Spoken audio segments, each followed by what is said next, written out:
Mesdames, Messieurs, bonsoir, ici Michel Pilote, bienvenue à Parole à l'élu. Alors, comme promis, je reçois le maire de Gatineau, Marc Bureau, et on va évidemment parler du budget 2013 qui a été déposé la semaine dernière au conseil municipal. Monsieur Bureau, d'abord, merci infiniment de prendre le temps de venir nous rencontrer pour nous parler de ce... En fait, c'est votre 8e budget en tant que maire, 12e, 14e en tant que... vous en avez eu 6 comme conseiller. Oui. Et pour la première fois, on dépense le demi-milliard de dollars, 521 millions de dollars. Oui, tout à fait. Mais c'est dû en grande partie aussi à la croissance de la ville. C'est une croissance tout à fait exceptionnelle, près de 10 dans les 5 dernières années. C'est la plus forte croissance au Québec là, parmi les villes. Puis ça va demeurer certainement une des villes qui va continuer à grandir le plus au cours des 10 prochaines années. Il y a plein de choses qui sont intéressantes quand on regarde le budget. Évidemment, en 12 ou 13 minutes, on ne pourra pas passer à travers au complet, mais des choses qui ont tenu mon attention. D'abord, la hausse de taxes qui était prévue à 2,9 en raison là, de la diminution de la gestion des matières résiduelles. 2,5 c'est quand même raisonnable là, comparativement à ce qui se passe ailleurs au Québec. Oui, mais disons que c'est à peu près dans la moyenne au Québec pour cette année, mais on a été beaucoup plus bas que les autres grandes villes du Québec au cours des 5 dernières années. En fait, dans un document de la presse qui remonte à l'année passée, c'est dans les grandes villes, c'est Gatineau qui a le moins augmenté les taxes de ses concitoyens. Le budget qu'on dépose cette année, c'est un petit peu, je vous dirais, la moyenne de ce qui va être dépensé, ce qui va être imposé là, aux citoyens dans différentes villes. Et quand on parle évidemment d'impôts fonciers, on parle de taxes, 2,5 ça représente quand même presque, en fait, c'est... Un peu plus qu'une cinquantaine de dollars là, par oui, habitant. exactement, mais par rapport aux revenus de la ville, c'est quand même là, la grande partie là, des revenus de la ville de Gatineau. Évidemment, on a de plus en plus de citoyens, de plus en plus de commerces qui viennent s'installer chez nous, j'imagine. Oui, puis on cherche de plus en plus à aller chercher notre part aussi auprès des gouvernements. Donc, on allait chercher en début 2002 à peu près 5 millions par année en frais de subvention. Aujourd'hui, on est rendu à près de 50 millions par année. Donc, on a aussi augmenté ça, mais il faut chercher des nouvelles sources de revenus. Donc, évidemment, augmentation de taxes, aussi augmentation de dépenses parce que, oui, on a plus de citoyens, donc on a plus de services à offrir à la population. Oui, tout à fait. Donc, par exemple, si on prend le transport en commun, qui augmente toujours plus que, c'est à peu près 10 par année, c'est dû vraiment à la croissance de la ville. Puis au grand projet aussi qu'on fait, qui est le Rapibus, qui devrait commencer en fin d'année prochaine. Donc, la croissance de la ville nous amène à amener des nouveaux services. Un exemple pour Buckingham. Buckingham aussi a grandi. On a le projet Bowman, par exemple. Donc, on va réagrandir notre usine d'eau dans le secteur de Buckingham. C'est des investissements de près de 25 millions pour cette usine-là. Donc, c'est beaucoup d'argent dû à la croissance. Évidemment, aussi la masse salariale qui a augmenté. On parle de 6,4 millions de dollars de plus cette année, donc pour s'établir à 240 millions de dollars. Donc, on doit engager plus de personnel. Pas qu'on engage nécessairement plus, mais je pense que les conventions collectives qu'on a signées pour plusieurs années nous obligent à augmenter là, il y a une augmentation salariale d'année en année qu'on a donnée à nos employés, aux 3 500 employés. Et puis ça, c'est quelques millions de plus, effectivement. Évidemment, il y a toutes sortes d'augmentations, mais vous avez aussi décidé cette année d'investir massivement dans les infrastructures. Évidemment, ça fait jaser beaucoup. On va y revenir un petit peu plus tard. Mais vous avez pris le choix, le conseil municipal, que tout l'argent nouveau qui vient là, du pacte fiscal, servirait à peu près, ou en fait exclusivement aux infrastructures. Donc, on parle de 102 millions de dollars là, qui vont être investis dans les infrastructures en 2013. Oui, c'est une augmentation, mais je dirais que d'année en année, on a augmenté le budget des infrastructures dû aux programmes gouvernementaux aussi qu'on a eu. Donc, on a pu rénover plusieurs rues dans le souterrain, des aqueducs, les égouts, et on a investi massivement dans les dernières années dû à ces programmes-là. Puis moi, je pense qu'il faut vraiment profiter de ces programmes-là parce qu'on serait obligé de refaire ces rues-là de toute façon. Donc, on a investi davantage pour pouvoir profiter là, des programmes fédéraux et provinciaux. Et vous n'avez pas voulu, le conseil municipal n'a pas voulu accepter une proposition d'Action Gatineau, d'investir, de prendre en fait 10 de cet argent-là, donc d'investir 90 dans les infrastructures, 10 dans les programmes sociaux. Et vous nous expliquer un petit peu là, votre position par rapport à ça, M. Le Bureau? conseil municipal a décidé de façon unanime, il y a 2 ans, de mettre une taxe dédiée aux infrastructures de 1 Donc, ça avait été décidé par le conseil municipal de faire ainsi. Puis je pense que c'est une bonne chose d'investir dans nos infrastructures. On le voit, on a changé ici récemment des tuyaux souterrains, je pourrais dire. Puis ces tuyaux-là étaient en bois, donc remontaient là, à 75-80 ans en arrière. Et puis, on a des fuites d'eau importantes. Et puis, je pense qu'on a besoin de continuer à investir dans nos infrastructures. Puis il y a des programmes aussi où on n'a pas le choix, comme par exemple Préco. C'est un programme qui visait à rénover le souterrain. Nos usines d'eau aussi, on profite largement des programmes du provincial, mais on n'a pas le choix. Le programme est fait pour améliorer nos usines d'eau, donc on n'a pas le choix de mettre ça dans ces infrastructures-là. Quand on dit du côté d'Action Gatineau qu'il y a eu des coupures au niveau des programmes sociaux, vous sortez un petit peu vos gonds, M. Bureau, en disant non, il n'y a pas eu de coupure, c'est de l'argent, on réutilise l'argent de façon différente. Si oui, bien, je pense qu'on a essayé d'induire la population en erreur, les groupes communautaires que j'ai rencontrés, puis que je vais continuer à rencontrer pour leur expliquer qu'il n'y a eu aucune coupure. Au contraire, pour les 3 prochaines années, il va y avoir une augmentation. Il y a un cadre de soutien qui va tripler en 3 ans. Donc, on va travailler avec nos groupes communautaires. On a besoin de ces groupes-là. Ils font un travail remarquable. Et puis, c'est loin des coupures. Comme je vous dirais que dans le budget présent, on va investir 400 000 par exemple, dans le secteur d'Elmer, à agrandir un centre pour les personnes aînées. On va faire la même chose dans le secteur de Hall. On va améliorer la cabane à Boiron, qui est un investissement fort important aussi. Et puis, on a besoin de ne pas couper dans le communautaire. Puis, quand est venu le temps du budget, bien, je pense qu'on avait parlé à nos groupes communautaires, puis on avait été capable de les rassurer. Puis, je pense qu'il y a un cadre de soutien qui est là pour les soutenir pour les prochaines années. Évidemment, on a des grands projets à Gatineau. On parle bien sûr là, du Centre Bergatin, de la grande bibliothèque, et on sait qu'il y a quelques semaines, le gouvernement marois qui présentait son budget. Vous avez eu la chance de rencontrer le ministre Bergeron. Est-ce que vous êtes toujours confiant là, que les grands projets de l'Outaouais vont être en mesure de se réaliser? Oui, ça va peut-être prendre un petit peu plus de temps, là. C'est un petit peu la lecture que je suis capable d'en faire actuellement. Mais je pense qu'on va investir, on va continuer à investir dans le transport en commun. Il y a une volonté du présent gouvernement, je pense, d'investir à supporter le transport en commun. Puis je suis assez confiant. On a des bonnes indications, par exemple, comme pour le centre multifonctionnel, que ça ne sera pas coupé parce que ça avait déjà été engagé, il y a déjà des travaux qui ont commencé. Je suis assez confiant de pouvoir aller de l'avant avec la plupart des projets. Et est-ce que ça inclut, M. Bureau, là, le terrain synthétique dans l'est de la ville? On sait qu'il y avait un programme ici à la Polyvalente, à Midas-Gamelin. Il n'y a personne là maintenant qui est sûr qu'on va pouvoir avoir ce terrain-là. Non, je suis un peu plus inquiet pour cette infrastructure-là. Il n'y a rien qui est dit. Ce qu'on entend parler, c'est que ce programme-là va être un petit peu coupé. Mais je n'ai pas plus d'indications à ce stade ici, mais c'est un petit peu plus inquiétant pour le terrain synthétique dans le secteur de Buckingham. Donc, votre 8e budget, et quand on a entendu votre discours mardi dernier, on sent là, que vous n'êtes pas peu fier de présenter ce budget-là à la population. Bien, je pense que c'est un des budgets que je suis le plus fier parce qu'on continue à investir dans la ville de Gatineau, sur tous les territoires. Puis il faut se rappeler aussi qu'on a fait des bonnes choses. Par exemple, dans le secteur de Buckingham, on a quand même fait une nouvelle station d'incendie, un nouveau... on va améliorer l'usine d'eau. On a fait beaucoup d'infrastructures. On a refait le centre-ville, les rues commerciales. On a un nouveau garage municipal. Donc, on s'est donné, dans ce secteur-ci, beaucoup de nouvelles infrastructures.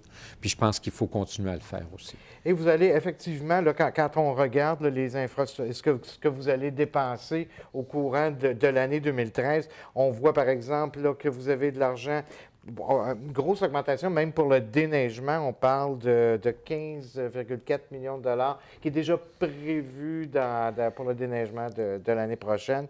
On investit un petit peu partout les logements sociaux. Vous voulez continuer là, de donner ces logements? Oui, c'est fort, fort important parce que c'est à Gatineau que les loyers sont le plus dispendieux au Québec. Puis il y a des citoyens dans tous les secteurs de la ville qui ne sont pas capables de payer 700, 800, 900 dollars pour un logement. Donc, on a besoin vraiment de logement abordable dans la ville. Puis, on a un objectif de 700 pour les 4 années, là, allant jusqu'à l'année prochaine. On est près du 600 maintenant, donc on va aller essayer de chercher d'autres unités de logement pour arriver à l'objectif de 700. Évidemment, on parle d'un budget préélectoral. C'est probablement le dernier, enfin, c'est le dernier avant que le nouveau conseil soit élu. Êtes-vous déçu de voir qu'il y a eu des déchirures, si on veut, là, au sein du conseil par rapport à l'adoption de ce budget-là? Bien, c'est sûr qu'on aime toujours mieux adopter un budget unanimement. J'ai eu l'occasion de le faire à 3 ou à 4 reprises. C'est toujours plus intéressant. Mais là, on voit vraiment qu'il y a une ligne de parti qui est commencée. Puis on l'a vu beaucoup le soir du budget parce qu'il y a 2 conseillers sur les 5 qui avaient de très, très petites lignes pour voter contre le budget. M. Anger, entre autres, a voté contre 100 000 $ pour les aînés, mais il sait très bien que quand il va déposer son plan d'action au printemps, que l'argent sera là pour les aînés. Et puis d'ailleurs, on a investi des sommes importantes pour les aînés dans ce budget-là. Puis Mme Apollon a voté contre parce qu'il disait qu'on avait diminué justement les subventions pour les organismes communautaires, ce qui n'est pas le cas. Puis M. Psenac, tant qu'à moi, aurait dû voter aussi pour le budget. Il y a 400 000 $ de plus pour le patrimoine. Oui, tout à fait. Puis il y a 200 000 $ de plus pour la culture, donc un budget là, très, très grand pour la culture. Puis un budget aussi pour le patrimoine qui va aller en grandissant. Donc, pour moi, M. Psenac aurait dû voter aussi pour le budget. Mais il y a une ligne de parti maintenant et je trouve ça un peu dommage. Mais on va continuer à essayer quand même de travailler avec tout le monde en équipe jusqu'en novembre prochain. Monsieur Bureau, bien, écoutez, dans quelques semaines, le temps des fêtes, on va vous souhaiter de très joyeuses fêtes. Merci d'être venu nous rencontrer. J'aimerais souhaiter à vos téléspectateurs aussi de très joyeuses fêtes puis un temps de partage avec les membres de leur famille. Monsieur Bureau, merci infiniment. Merci.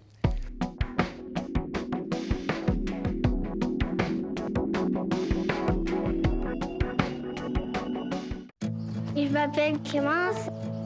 À ma naissance, il me manquait un pied, fait que j'ai une prothèse.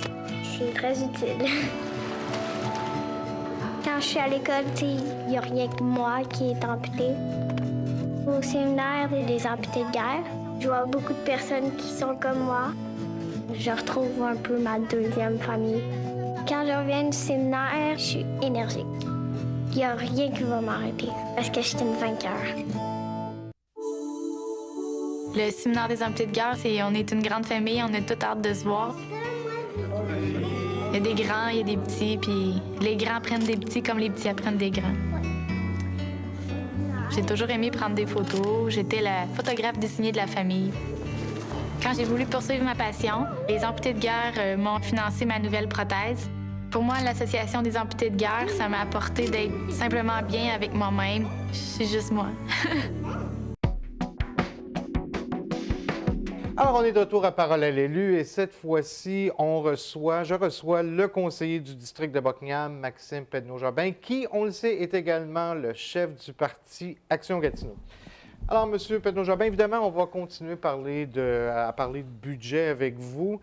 vous avez, le soir du budget, vous avez prononcé un discours et vous dites en partant que le budget, selon un observateur de la région, qu'on parle toujours d'un budget d'intendance, donc un budget administratif. Et dans vos mots, ça sonne comme un budget péjoratif. Pourquoi vous trouvez que c'est un budget d'intendance? Bien, parce que l'objectif, c'est pas, quand on fait un budget de ville, là, c'est pas d'avoir un budget qui correspond aux objectifs corporatifs de la ville. C'est un budget qui correspond aux intérêts de la communauté puis qui nous aide à faire face aux défis auxquels on est confronté.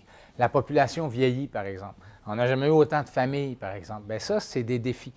Il y a des endroits où on a besoin de plus d'activités pour les jeunes. Quand on regarde le cahier des activités, notamment pour les aînés, notamment à l'Est, on voit qu'il y a du chemin à faire pour avoir un niveau d'activité comparable, notamment à ce qui se fait ailleurs. Fait que ça, moi, c'est ce que j'appelle les services à la personne. Et il faut investir là-dedans. Donc, c'est quoi les problèmes de la communauté, puis en quoi le budget aide à les régler? C'est pas comme ça qu'on fonctionne sous M. Bureau. C'est de dire, bon, bien, les services font des demandes, la machine fait des demandes, puis on répond à ces demandes-là. Puis notre priorité absolue, puis je suis d'accord que ça doit être une priorité, en fait, ça doit être la priorité, c'est les infrastructures. Mais on met 100 des nouveaux revenus dans les infrastructures depuis 2005. Et c'est là où, pour moi, il y a un déséquilibre, là, parce que même en mettant 100 on ne fait pas le rattrapage. On a besoin d'aide ailleurs. Puis pendant ce temps-là, bien, on a des aînés puis des familles qui ont besoin de ressources. Et vous dites d'emblée, au début de votre discours, que quand même, vous voyez des points positifs à ce budget-là. Si on se concentrait dans un premier temps sur ces points-là, qu'est-ce que vous voyez de positif dans le budget qui vient d'être présenté? Bien, d'abord, le sérieux qu'on continue d'avoir avec la gestion des finances, là, c'est sûr qu'il faut qu'on continue d'investir massivement dans les finances publiques. La dette est relativement sous contrôle. Je dis relativement parce que c'est toujours inquiétant une dette quand on sait que les taux d'intérêt vont continuer à augmenter. Mais on est, dépendant du critère qu'on utilise, là, on est au pire au milieu du peloton au Québec, puis au mieux, on est un peu dans les meilleurs parce qu'on a une plus grande richesse foncière. Ça fait que ça, c'est bien, puis on reste prudent de ce côté-là. Il y a une limite à ce qu'on peut faire comme augmentation de taxes foncières. Moi, je trouve que 2,5 c'est intéressant. Il y a aussi un premier pas qu'on fait, puis là, je suis un politicien, il faut que j'en fasse un peu de politique, qui arrive trop tard, mais c'est un premier pas intéressant au niveau du patrimoine. On a vu, là, même les ruines vont s'écrouler là, de l'église Saint-Paul. La gare de Masson, c'est le prochain échec qu'on va vivre. On a eu le café chez Henri. Moi, je pense que ça fait longtemps qu'on aurait dû en mettre. Puis là, ce qu'on met, c'est strict minimum, mais au moins, on le fait. L'année passée, on avait refusé de le faire. Donc, c'est un gain, là. Donc, justement, patrimoine, vous parlez aussi là, de l'augmentation de taxes qui est quand même raisonnable. Vous aviez proposé un amendement. Vous vouliez que du nouvel argent, donc du pacte fiscal, qu'on garde 10 et vous en parliez tantôt, là, pour aller vers les services à la personne, à la population. Ça a été complètement refusé et vous dites dans votre discours, par l'autre partie, si on veut, ou enfin l'autre portion, l'autre groupe. Et j'imagine que c'est toujours une déception. Vous êtes toujours amer suite à cette défaite-là. Bien, c'est surtout qu'on ne demandait pas grand-chose. En fait, on a demandé ça pour démontrer un principe, là, parce que c'est 2 millions sur 521. C'était pas 2 millions d'argent frais. C'est vraiment un déplacement d'argent. C'est que ça fait 10 ans qu'on prend 100 du pacte fiscal pour mettre ça dans les infrastructures. Il y a plein de villes qui font d'autres choses avec ça, qui en mettent une portion dans les infrastructures, mais aussi dans les services à la personne. Nous, on s'est dit, si on prend ce 2 millions-là, on est capable de garder certaines sommes qu'on enlevait dans le développement social puis dans les organismes communautaires, de le garder dans ces postes budgétaires-là. Parce que c'était 1,5 million. En plus, on aurait pu mettre un peu d'argent de côté pour le projet de bibliothèque. Parce que le projet de bibliothèque, il n'y a pas une scène de côté, là. Ouais. On en parle, on rêve à toutes sortes d'affaires, mais il n'y a pas une scène de côté. Ce qu'on dit, c'est que quand il y aura des surplus, on en mettra là-dedans.